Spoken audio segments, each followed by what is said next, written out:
मगध के प्रमुख राजवंश। तो मगध के जो शुरुआती प्रमुख राजवंश थे उनमें जो सबसे पहला वंश था वो वंश था हर्यक वंश। हर्यक वंश का जो शासक है, पहला शासक, क्या नाम है? शासक का नाम है बिंबिसार। तो बिंबिसार इस वंश का पहला शासक था, प्रथम शासक था। इसने कब शासन किया? इसने 544 ईसा पूर्व से 492 ईसा पूर्व तक शासन किया। साम्राज्य का वास्तविक संस्थापक था बिंबिसार। बिंबिसार ने अंग राज्य को जीत लिया और उसे मगध का विस्तार उसके बाद शुरू किया। तो बिंबिसार विजित कर लेता है, जीत लेता है अपने पड़ोसी राज्य अंग को और मगध का विस्तार शुरू करता है। बिंबिसार का पुत्र था अजातशत्रु। तो मगध का शासक था बिंबिसार। उसने जीता अंग को और अंग को जीतकर उसने अपने पुत्र अजातशत्रु को अंग का शासक नियुक्त कर दिया, वहाँ का राजा बना दिया। और मगध की शुरुआती जो राजधानी थी वो थी ग्रीवराज, राजगृह। राजगृह को आप समझते हो, राजाओं का घर, राजगृह। बाद के शासकों ने मगध की राजधानी पाटलिपुत्र बनाई। बिंबिसार का बेटा जो हुआ वो था अजातशत्रु, जैसा कि आप पहले समझ चुके हैं। तो अजातशत्रु 492 ईसा पूर्व में अपने पिता बिंबिसार के बाद मगध का शासक बना था। तो मगध का पहला शासक हम पाते हैं बिंबिसार। उसके बाद बिंबिसार का बेटा अजातशत्रु। अजातशत्रु कब शासक बनता है? 492 ईसा पूर्व में, अपने पिता बिंबिसार के बाद। अजातशत्रु जो नाम है थोड़ा मज़ेदार है ना? इस नाम का ज़रा अर्थ समझेंगे। अजात शत्रु मतलब जिसका कोई शत्रु उत्पन्न ना हुआ, जिसका कोई दुश्मन ही ना हो, जिसका कोई दुश्मन पैदा ही ना हुआ, अजातशत्रु। तो इस शासक का हमें एक और नाम इतिहास में मिलता है। क्या नाम है? तो वो नाम है कुणिक। तो अजातशत्रु का एक और नाम हमें मिलता है, वो है कुणिक। तो अजातशत्रु और कुणिक एक ही व्यक्ति है। तो कुणिक हमें इसका नाम मिलता है। अजातशत्रु ने दीर्घकालीन संघर्ष के उपरांत काशी व वज्जी संघ को जीतकर मगध साम्राज्य में शामिल कर लिया था। ये तो हम पहले पढ़ ही चुके हैं कि मगध के जो राजा थे वो काफ़ी शक्तिशाली थे और महत्वाकांक्षी थे। उन्होंने अपने साम्राज्य का विस्तार किया। तो यहाँ पे हमें इसका एक उदाहरण देखने को मिलता है। अजातशत्रु ने क्या किया? अजातशत्रु ने दीर्घकालीन संघर्ष के उपरांत काशी और वज्जी इन दोनों को, महाजनपदों को जीत लिया। काशी महाजनपद को और वज्जी संघ को जीतकर मगध में मिला लिया और अपने साम्राज्य का विस्तार किया। अजातशत्रु के शासनकाल में राजगृह की सप्तपर्णी गुफा में प्रथम बौद्ध सभा हुई। ये एक बहुत ही महत्वपूर्ण घटना है जो अजातशत्रु के शासनकाल में होती है।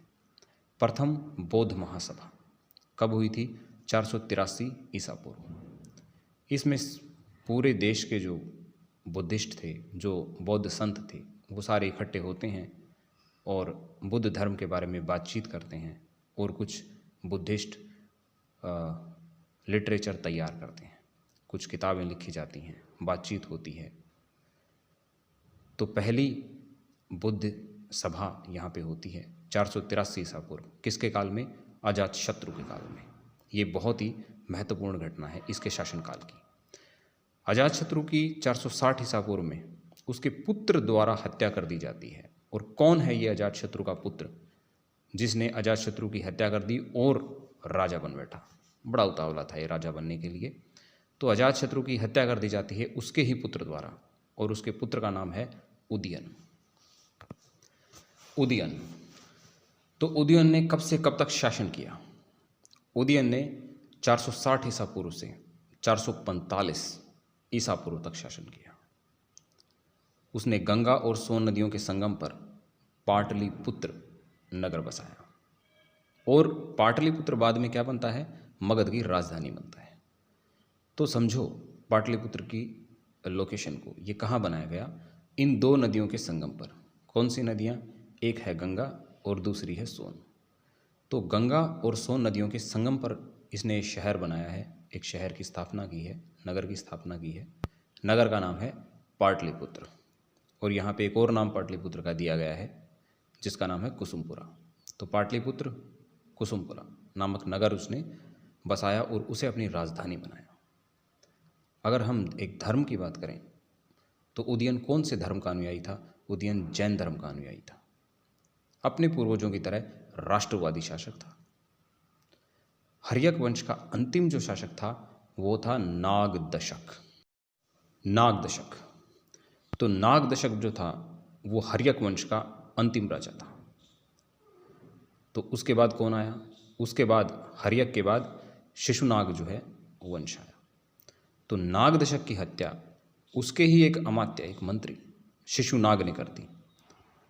आखिरी राजा है हर्यक वंश का नागदशक, और नागदशक को मार कौन देता है? शिशुनाग। तो शिशुनाग नागदशक की हत्या कर देता है, जो कि नागदशक का अमात्य है। और उसके बाद मगध में हर्यक राजवंश समाप्त हो जाता है और एक नया वंश शुरू होता है। और नया वंश कौन सा है? शिशुनाग वंश। तो शिशुनाग 412 ईसा पूर्व में शिशुनाग वंश की स्थापना करता है। शिशुनाग वंश के बारे में बात करेंगे तो ये वंश 412 ईसा पूर्व से 344 ईसा पूर्व तक चलता है। इस वंश का संस्थापक जो हम पढ़ चुके हैं कौन है? शिशुनाग। तो शिशुनाग ने अवंती और वत्स राज्यों को अपने अधिकार में ले लिया। हम क्या देख रहे हैं यहाँ पे? मगध साम्राज्य का विस्तार हो रहा है। तो उसने अवंती को और वत्स को अपने अधिकार में लिया और मगध साम्राज्य का विस्तार किया। शिशुनाग ने वज्जियों को नियंत्रण में रखने के लिए पाटलिपुत्र के अतिरिक्त वैशाली को अपनी दूसरी राजधानी बनाया, एक और राजधानी बनाई। वहाँ से किस पर नियंत्रण रखा जा सके? वज्जी पर नियंत्रण रखा जा सके। इसलिए शिशुनाग ने 394 ईसा पूर्व तक शासन किया। उसके बाद उसका पुत्र आया और उसके पुत्र का नाम था कालाशोक। नाम यहाँ आपको बड़े मज़ेदार मिलेंगे। तो शिशुनाग का जो बेटा था वो था कालाशोक। कालाशोक को एक और नाम से पुकारा जाता है। क्या नाम है? काकवर्ण। काकवर्ण या कह लीजिए कालाशोक के शासनकाल में एक बहुत ही महत्वपूर्ण घटना होती है। क्या है वो घटना? 383 ईसा पूर्व में वैशाली में दूसरी बौद्ध सभा का आयोजन हुआ। तो ये जो दूसरी बौद्ध सभा है जो वैशाली में बुलाई गई, ये एक महत्वपूर्ण घटना है। किसके शासनकाल की? कालाशोक के शासनकाल की। महानंदिन या नंदीवर्धन कह लीजिए, ये शिशुनाग वंश का अंतिम शासक था। इसने 344 ईसा पूर्व तक शासन किया और महापदम नंद ने शिशुनाग वंश को उखाड़ फेंका, नए राजवंश की स्थापना की। और ये जो नया राजवंश था ये था नंद वंश। ये वही नंद वंश है जिसको ख़त्म किया था चंद्रगुप्त मौर्य ने। किसकी सहायता से? चाणक्य की सहायता से। नंदवंश।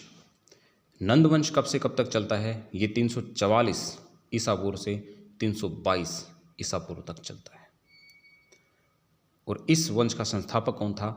महापदम नंद। महापदम नंद वो शासक था जिसने इस वंश की स्थापना की थी। उसने विशाल सेना बनाई।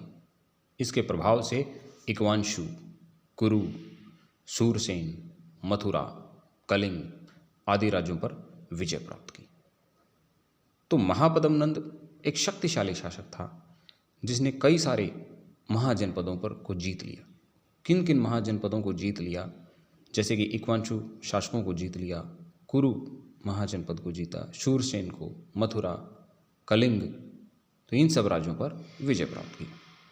महापदम नंद ने साम्राज्य को स्थिरता प्रदान की। एक स्टेबल, एक मजबूत, एक स्ट्रॉन्ग महाजनपद, एक साम्राज्य उसने बनाया। महापदम नंद की मृत्यु के बाद उसका पुत्र पंडुक शासक बना, लेकिन पंडुक उतना योग्य नहीं था, अयोग्य शासक था। इनके बाद कई शासक थोड़े थोड़े अंतराल के बाद गद्दी पर बैठे, लेकिन वो शासन को ढंग से चला नहीं पाए, गद्दी पर टिके नहीं रह पाए। अंत में इस वंश का अंतिम शक्तिशाली जो शासक था वो था धनानंद। धनानंद एक शक्तिशाली शासक था, सिकंदर का समकालीन था। उसके पास 2 लाख सैनिक, 2 लाख पैदल सैनिक, 20,000 घुड़सवार, 2,000 रथ और 3,000 हाथियों की बहुत बड़ी सेना थी। तो 2 लाख पैदल सैनिक, 20,000 घुड़सवार, 2,000 रथ, 3,000 हाथियों की सेना उस समय एक बहुत बड़ी सेना समझी जाती थी। परंतु वह प्रजा में अलोकप्रिय था। प्रजा के लोग उसको पसंद नहीं करते थे।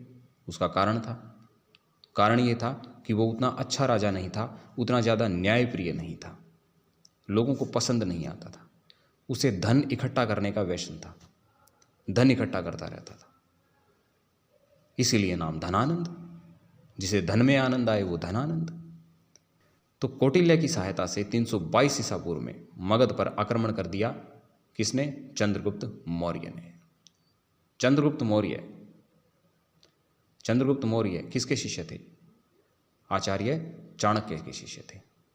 तो चंद्रगुप्त मौर्य ने इस स्थिति का लाभ उठाया और कौटिल्य की सहायता से, या कह लीजिए चाणक्य की सहायता से, 322 ईसा पूर्व में मगध पर आक्रमण कर दिया और धनानंद को हरा दिया।